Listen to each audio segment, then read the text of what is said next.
Hello, my friends.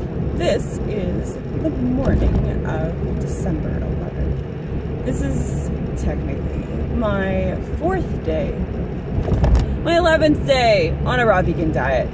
And today I want to talk to you about transitioning, because a lot of people usually make their transition to something new on January 1st.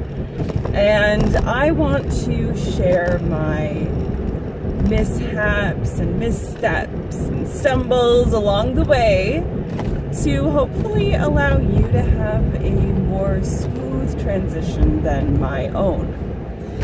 So today I want to talk about preparing your kitchen.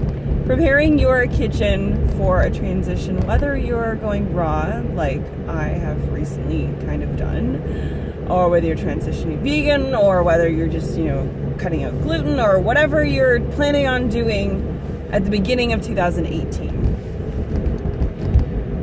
2018 is coming up very soon. And one of the things that I did not completely do before I made my transition at the beginning of this month was clearing out the kitchen and having only foods in it that were in line with the boundaries that I had set for myself. So last night I'm like, I have a bunch of sweet potatoes.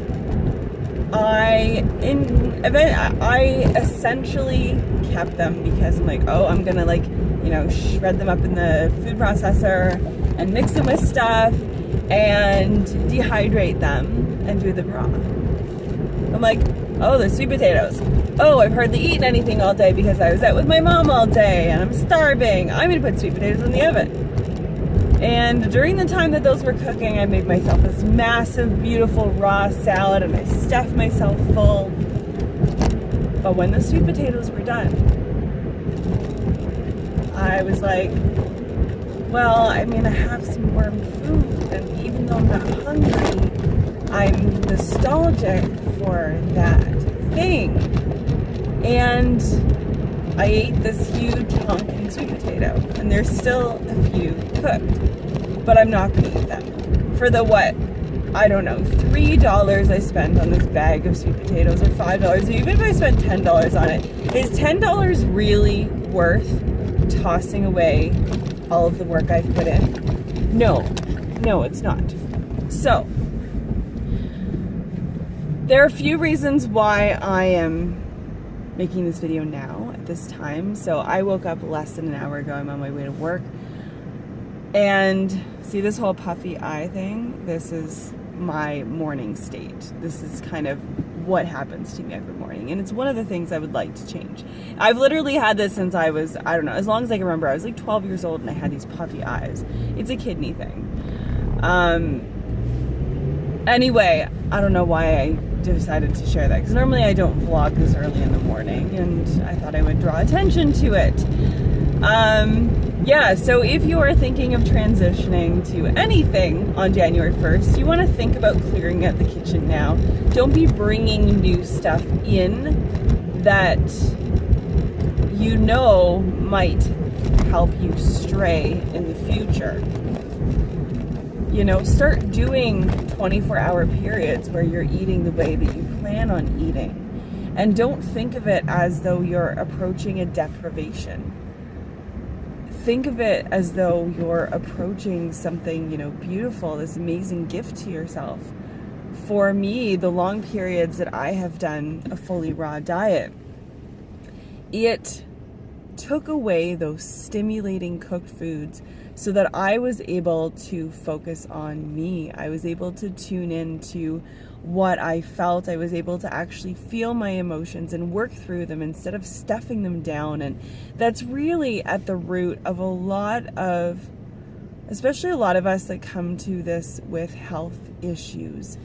Emotions is a huge, huge part of it, especially in the gut health realm, which is where I'm way too acquainted with.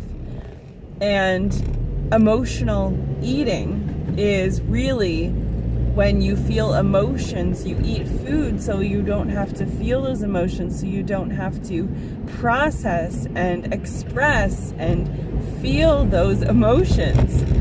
So use this time. I mean, if you're transitioning, especially if you're transitioning to Raw with me, if you're transitioning on January 1st, you know, you've got like, I guess you've got 3 weeks to go. So you really want to start now. You want to start having those 24-hour periods. Maybe you bring something raw to your holiday events. Start making that transition. Maybe you choose not to drink alcohol every time you get together with people. I mean, some people drink alcohol while they're raw. You need to decide what are your boundaries. So anyway, I'm kind of straying off course. The biggest thing is start to get your kitchen ready. Throw out the things that you don't need. Throw out the things that are going to maybe be sticking around when you start to make that transition. And anyway, I hope you guys are doing awesome. I'm not going to be doing videos every day, but I'm going to be trying to do 2 to 3 a week. And yeah, thanks so much for sticking around, and I'll see you guys in the next video. Bye.